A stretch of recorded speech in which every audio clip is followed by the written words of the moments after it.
Alright, so start na natin mga anak.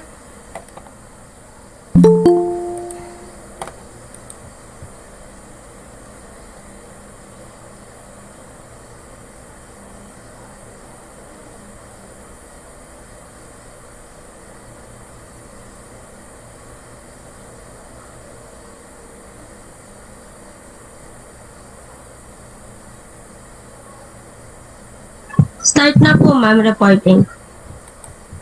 Okay na, sige na. So, good afternoon, classmates. Good afternoon, Mrs. Marcos. I am Carol Jane Azucena from the Group 2.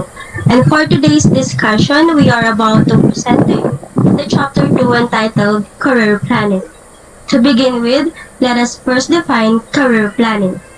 Career planning refers to a series of strategies used by an individual in determining his career goals and identifying the best path to achieve those goals. There are key steps in successful career planning. The first one is to create your goal and plan. Creating a career goals and plans is simply setting targets that must be accomplished in time.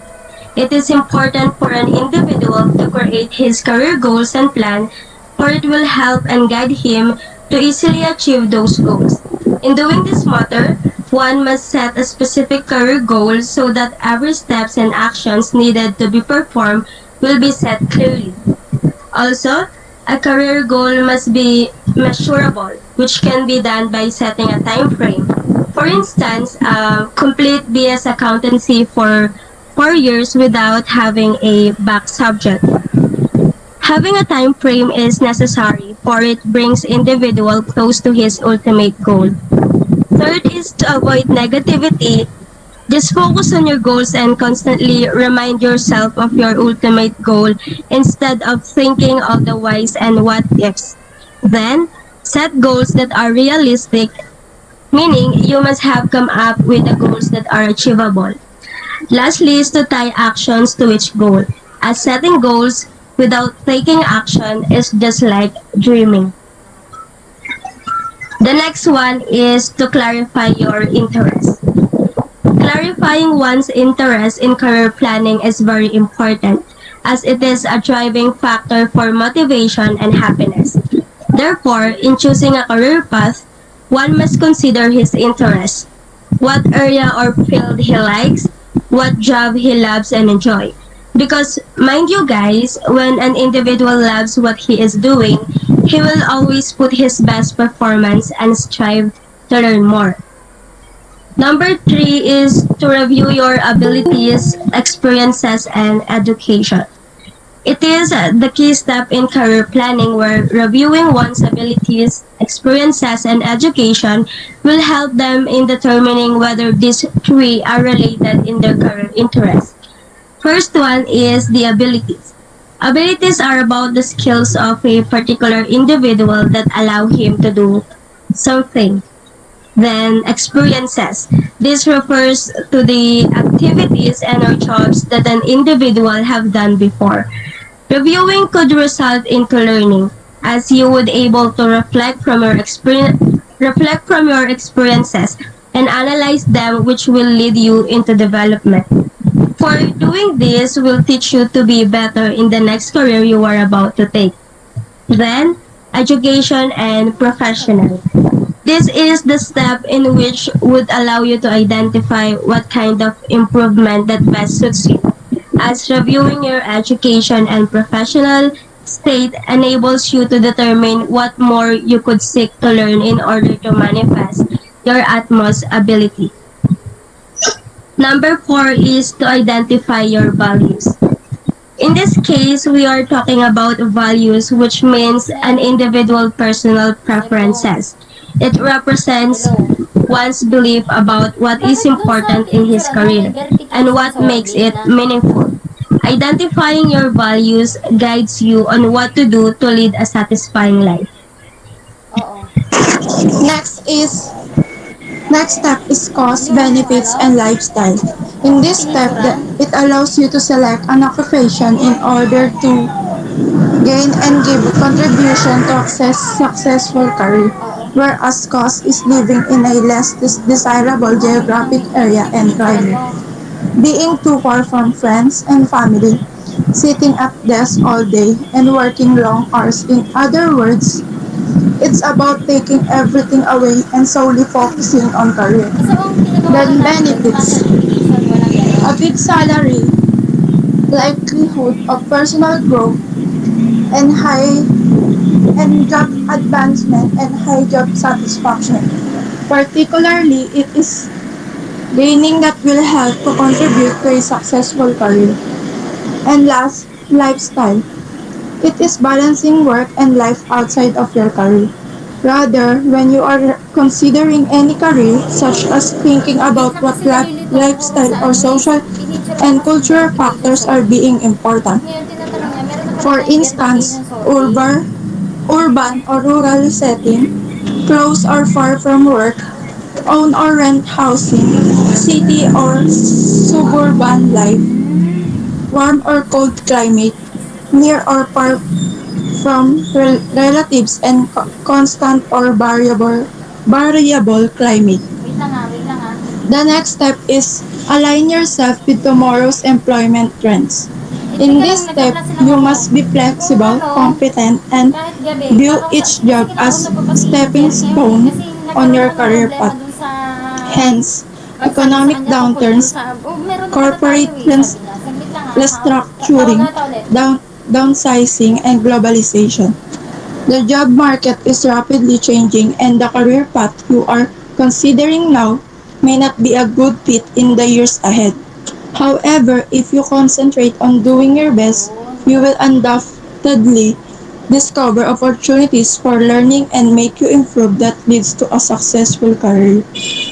The next step is take advantage of networking. The step that helps you to advance your career and gives you access to more job opportunities. Also allows you to gain new insights that you may not have otherwise thought of. Furthermore, it expands your contacts and can open doors to new opportunities for career advancement and personal growth. Comprehensively, networking gives you access to the resources necessary to foster your career development. Next is target prepared employers. This is a key step in the career search process to think about both the industry in which you would prepare employment and which employers might be best for you. Furthermore, in starting a career, one must efficiently target his preferred employers and industry in which his interests are best suits in. These may be companies that tend to offer jobs, fit one's interests, organizations that have the company culture he desires, and or organization with a mission he believes in. They are employers that he would love to work for, given the opportunity. Then last is the billing will be willing to change career goals and plans. This step, this step allows you to explore, which provides you with much needed direction and clarifies where you see yourself in the future. Furthermore, your career goals and plans will change over time as you continue your education, gain work experience, and observe how your friends fare in their jobs and avocations. Thus, changes in careers goals and plans are one of the best way for the development of your career. Next. Magkita tayo ha. Puntahan natin si, ano pala The nila? Si, next is si financial Rina. and legal aspects and employment. Compare salary and living costs in different Wait lang. Kausap cities. ko pa kasi The si Jerry Philippines eh. has Saglit lang. a $601 per capita cost of living, which is Hello? 1.59 times cheaper than the May global mabasa ba ako? average. The Philippines was ranked 145th best country to live in and 103rd best place to live in out of 197 countries based on cost of living. In the Philippines, the average wage after taxes is $320, which covers lab which covers living expenses for zero point 0.5 months. And here we will at least try to compare three different cities in terms of their cost of living and salary. Manila versus Quezon City. The cost of living in Manila is 30% more expensive than in Quezon City. Cities rank 585 8 and 666 first in the list of the most expensive cities in the world and rank 5th and 13th in the Philippines. The average tax salary is enough to cover living expenses for zero point 0.5 months in Manila compared to zero point 0.6 months in Quezon. And Davao versus Quezon City, Davao is 3% less expensive than Quezon City in terms of living expenses. Cities in the Philippines were ranked 16 and 13th in the world most expensive cities. In Davao, an average after-tax wage is sufficient to pay living expenses for zero point 0.5 months, whereas in Quezon City, it is sufficient for zero point 0.6 months. And next, place values on employee benefits. Employers do not provide benefits to nearly a quarter of employees, 23%. According to the Society of Human Resource Management, the majority employees, 92%, consider benefits to be vital to their overall job satisfaction. Employee incentives and bonuses are still important in decreasing employee turnover, which may cost businesses tens of thousands of dollars. According to Glassdoor survey, nearly three-fifths of people, 57%, rank benefits and perks as a top priority when considering a job. And as as we all know, happy workers are more productive, engaged, and eager to stay with the company the the long haul. If your company is having trouble attracting and retaining top personnel, it's time to rethink your employee benefits. Employee demographic, firms, size, and sector all play a role in determining the effectiveness of a benefits plan. This emphasizes the significance of a job offers employee benefits. And last, know your legal employment rights. Workers' rights cover a wide range of human rights, including the right to decent employment and freedom of association, as well as equal opportunity and anti-discrimination protection, health and safety in the Pero sino daw workplace, yung nakalagay doon sa as well as the requirements? right to privacy at work, are only a few of the specific rights associated with the workplace. Workers' rights, where business and human rights most frequently collide Oo. given the Oo, sige, sige. relationship between workers, employers, and the state. Wait lang. Workers' rights are outlined in a variety of international human rights conventions and treaties, notably and the Universal Declaration of Human Rights, Article 23 and 24, 1948, and the International Covenant on Economic, Social, and Cultural Rights, 1966, which include provisions such as the right of everyone to earn a living through work that he chooses, or accept the right to enjoy and favorable working conditions, including remuneration that provides all workers at a minimum with fair wages and equal remuneration for work and equal value and a decent living for themselves and their families. Thank you.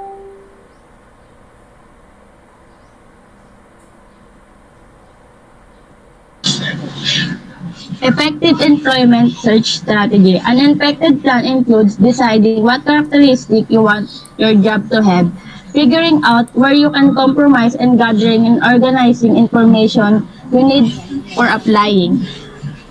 Assemble resume. An excellent resume has the power to open doors for you, grabs Obserbo. the attention of employers and recruiters, Yun yung share mga, your ano, stronger yung mga skills papel and muna. Kasi hinihingi sa akin ni accomplishment, Jerry, show you how you are matched for a yung job, ano kasi project or babudgetan pa position tong ano in the right babudgetan pa place daw and a right time. The importance tong of binigay kong resume can ibibigay be kong never resibo, be sabi niya.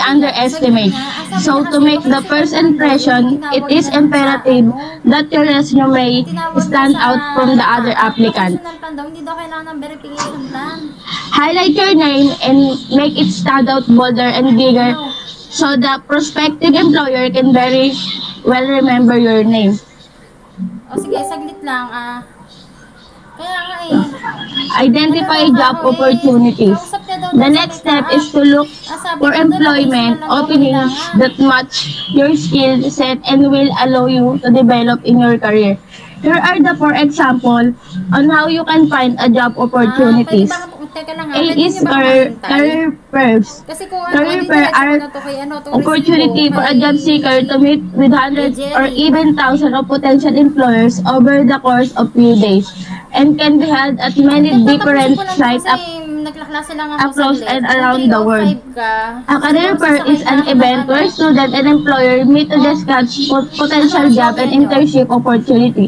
Many employers from a Ano ba variety sarado? of industry attend O and there sige, nandito and naman there sa are akin yung both ano general and resibo specialized career fairs for student and work related events for those interested in applying for Hindi walang internship and problema job. sa B. bayaran dito. Classified Ang problema advertisements. kasi, A ipipintahan newspaper namin and ni Jerry professional and dito. trade periodical Yung as well walang as their problema sa online bayaran, magbabayad counterparts sila are nito. Ang fantastic inaano kasi, place yung to bakit start to while looking for a tatanungin sa work. akin, bakit Third is nagkaroon ng employment agency. verification An plan? employment Ang agency is a kailangan dito company sa that is requirements, specialized locational in plan. placing people in a specific job such as secretary, salespeople, engineers, managers, and computer technicians. O sige, An kausapin ko muna agency si that Engineer finds James kasi employer kung or ano, employees kasi mamaya for the aalis din seeking ako So, for them. habulin ko kung ano Fourth oras is kayo the nandyan. internet. You Kasi can utilize minsan the tinatanong niya, internet to alam mo, get so kasi career pinipilit guidance, ni, research job openings by ni industry Jerry, and nasa firm, requirements, conduct hindi kasama yung specific verification, job kundi search, locational, ang examine sabi. in resumes, and construct your own resume. That's all po. Thank you po. Sige. Ano oras ba nandiyan si Next, Engineer James? write an effective cover letter. A cover letter is a letter of introduction sent to a Andito pa prospective kasi ako sa employer Quezon City, pero designed to pupunta ako express dyan. your interest in obtaining an Sige. interview. Many company now use online application system that don't allow for a Sige. cover letter. You may be Sige. able to figure out how to include one in the same document as your resume, but that's not a guarantee, especially because some of system only allowed for data to be entered into Pacific. Next, obtain strong reference letter. Ask only those professors who know you and your school work well. If the instruction hesitates too long or gives some negative feedback, it's time to consider asking a different professor for a recommendation. If it describe how and in what context the letter writer knows the student. It provides specific example of the student performance, including aspects that made him stand out. Next, apply. You can get a job without applying for it. If you have not received a response to job inquiry within 2 or 3 weeks, send a follow-up inquiry by adding a brief new opening sentence to your cover letter and send the revised letter with your resume. And to use especially for some practical purposes, he applied pressure to get what he wants. Next, interview for success. The interview is the single most important part of your search for employment. On this, the interview often can outwit your actual credential, your pose, your attitude, basic social skills, and ability to communicate are evaluated along with your experience and education. When you are invited for an interview, be prepared. First, do some research before the interview. Second, compile revealing personal story. Third, prepare question to ask the interviewer. Fourth is prepare responses for anticipated interview question. Five, create positive responses to negative question. And the last, after the interview, evaluate it and send a thank you letter. Lastly, the negotiate and accept the job. Wait, wait until after the job has been firmly offered to discuss salary. Do not be first to give a definitive dollar amount as for the salary range for the position. Negotiating salary after accepting an offer is considered unprofessional. If you are having already accept the offer and change your mind, you are likely to lose the job. The best time to negotiate is after receiving the offer. You should try to counter within a few days or risk losing out of the job. And that's all. Thank you.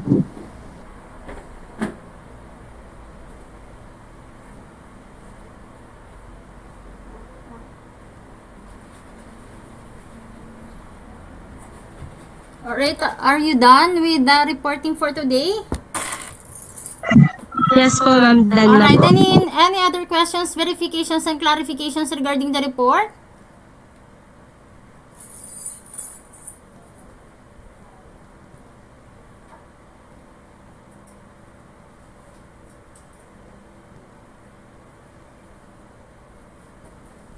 Any clarifications? None? Students, do you have any clarifications? Wala na po, ma'am. Alright, anyway, before we end up our discussion, later magpo-post ako ng quiz ha. Before we end up our discussion, I would like to say thank you for the following students who have presented their report for today. Thank you so much. Clarifications and verifications will be entertained kung ayaw nyo magtanong through our GC or through our Google Classroom. Thank you so much. You may now leave the group meeting for today. Thank you po. Thank you po. Thank you po, ma'am. Thank you po, ma'am. Thank you po.